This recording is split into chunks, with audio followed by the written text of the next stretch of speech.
ನರೇಂದ್ರ ಮೋದಿ ಅವರು ಪ್ರಧಾನಮಂತ್ರಿ ಆದಾಗ ಕೇಳಪ್ಪ ಇದನ್ನು ತಿಳ್ಕೋಬೇಕು ನೀನು, ಇದನ್ನು ತಿಳ್ಕೊಳ್ಳಯ್ಯ. ಅಲ್ಲ, ನರೇಂದ್ರ ಮೋದಿ ಅವ್ರನ್ನ ಬಹಳ ಆಡಿ ಹೊಗಳಿ ಮಾಡ್ತಿರಲ್ಲ. ನರೇಂದ್ರ ಮೋದಿ ಅವರು ಪ್ರಧಾನಮಂತ್ರಿ ಆದಾಗ 2014-15ರಲ್ಲಿ 53,11,00,000 ಕೋಟಿ ಇತ್ತು. ಈಗ 25-26ರ ಬಜೆಟ್ನಲ್ಲಿ 2,01,000 ಕೋಟಿ ರೂಪಾಯಿ. 200 ಲಕ್ಷ ದಟ್ ಮೀನ್ಸ್ ಟು ಸೇ 56% ಆಗಿದೆ. 56% ಆಗಿದೆ. ನಾವೊಂದು 24.95, ಕೇಂದ್ರ ಸರ್ಕಾರದ್ದು 56%. ಒಟ್ಟು ಸಾಲ ಆಗಿರ್ತಕ್ಕಂಥದ್ದು ದೇಶದ ಮೇಲೆ 2,01,000 ಕೋಟಿ. 2,53,11,000 ಕೋಟಿಯಿಂದ 11 ವರ್ಷದಲ್ಲಿ ಎಷ್ಟಾಗಿದೆ? 53 ಲಕ್ಷದಿಂದ, ಅದು ಸ್ವಾತಂತ್ರ್ಯ ಬಂತವಿಂದ 53,11,000. ಬಜೆಟ್ ರಿಪ್ಲೈ ಮಾಡ್ಬಿಟ್ರೆ ಆಮೇಲೆ ಏನ್ ಮಾಡ್ತೀರಾ ಸರ್? ಆಮೇಲೆ ಹೇಳ್ತೀನಿ, ಅದನ್ನು ಬೇರೆ ಹೇಳ್ತೀನಿ. ಇನ್ನು ಬೇಕಾದಷ್ಟು ಹೇಳಕ್ಕೆ ಇದ್ರ ಬಗ್ಗೆ ಮಾತಾಡೋದಿಲ್ಲ. ಬಹಳ ಜಾಣಪೆದ್ರಂತೆ ಬಹಳ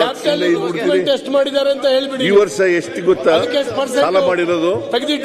ಈ ವರ್ಷ ಬಜೆಟ್ 50,000 ಕೋಟಿ, 50 ಲಕ್ಷ ಕೋಟಿ ಇದೆ. ಎಷ್ಟು ಸಾಲ ಮಾಡಿದ್ದಾರೆ ಹೇಳಿ ನೋಡೋಣ? 15 ಲಕ್ಷ ಚಿಲ್ಲರೆ ಸಾಲ. 15 ಲಕ್ಷ ಚಿಲ್ಲರೆ ಸಾಲ. ಇದನ್ನೆಲ್ಲ ಹೇಳ್ಬೇಕಲ್ಲಪ್ಪ ಹೇಳುವಾಗ,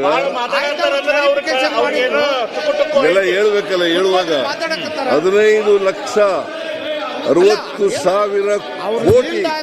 ಈ ವರ್ಷ 50 ಲಕ್ಷದ ಬಜೆಟ್ ಇದೆ. 50 ಲಕ್ಷದ ಬಜೆಟ್ ನಲ್ಲಿ 15,60,000 ಕೋಟಿ ಸಾಲ ಮಾಡ್ಕೊಂಡಿರೋದು. ಗೊತ್ತಾಯ್ತಾ? ಅದರಿಂದ ನೀವು ರಾಜ್ಯ ಸರ್ಕಾರದ್ದು ನಾವು ಒಳಗಡೆ ಇದ್ದೀವಿ. 2002 ಫಿಸ್ಕಲ್ ಡಿಸಿಪ್ಲಿನ್ ಆಕ್ಟ್ ಒಳಗಡೆನೆ ಇದ್ದೀವಿ. ಆದ್ರೂ ಸಾಲ ಮಾಡ್ಬಿಟ್ಟಿದ್ದೀರಿ ಅಂತ ಯಾವ ಬಾಯಿನಲ್ಲಿ ಹೇಳ್ತೀರಪ್ಪ? ಕೇಂದ್ರ ಸರ್ಕಾರದ ಬಜೆಟ್ ನೋಡಿ ಅಧ್ಯಕ್ಷರೇ, ಹೇಳ್ರಿ. ಕೇಂದ್ರ ಸರ್ಕಾರದ ಬಜೆಟ್ ನೋಡಿ. ನಾನು ಅದನ್ನು ಬಿಟ್ಟುಬಿಟ್ಟು ಕರ್ನಾಟಕ ಸರ್ಕಾರದಲ್ಲಿ ಸಾಲ ಮಾಡಿಬಿಟ್ಟಿದ್ದಾರೆ. ನಾವು ಇತಿಮಿತಿ ಒಳಗಡೆ ಮಾನದಂಡಗಳೇನಿದೆ 2004-2ರಲ್ಲಿ ಫಿಸ್ಕಲ್ ರೆಸ್ಪಾನ್ಸಿಬಿಲಿಟಿ ಆಕ್ಟ್ ಇಡೀ ದೇಶದಲ್ಲಿ ಆಯ್ತು. ಅದು ಅಧ್ಯಕ್ಷರೇ, ಬರೀ ಕರ್ನಾಟಕ ಒಂದರಲ್ಲ, ಇಡೀ ದೇಶದಲ್ಲಿ ಮತ್ತೆ ಎಲ್ಲ ರಾಜ್ಯಗಳಲ್ಲಿ ಆಯ್ತು. ಅದರಿಂದ ನೀವು ಈ ಬಂಡತನ ಇದೆಯಲ್ಲ, ಈ ಬಂಡತನ ಪ್ರದರ್ಶನ ನೋಡ್ರಿ,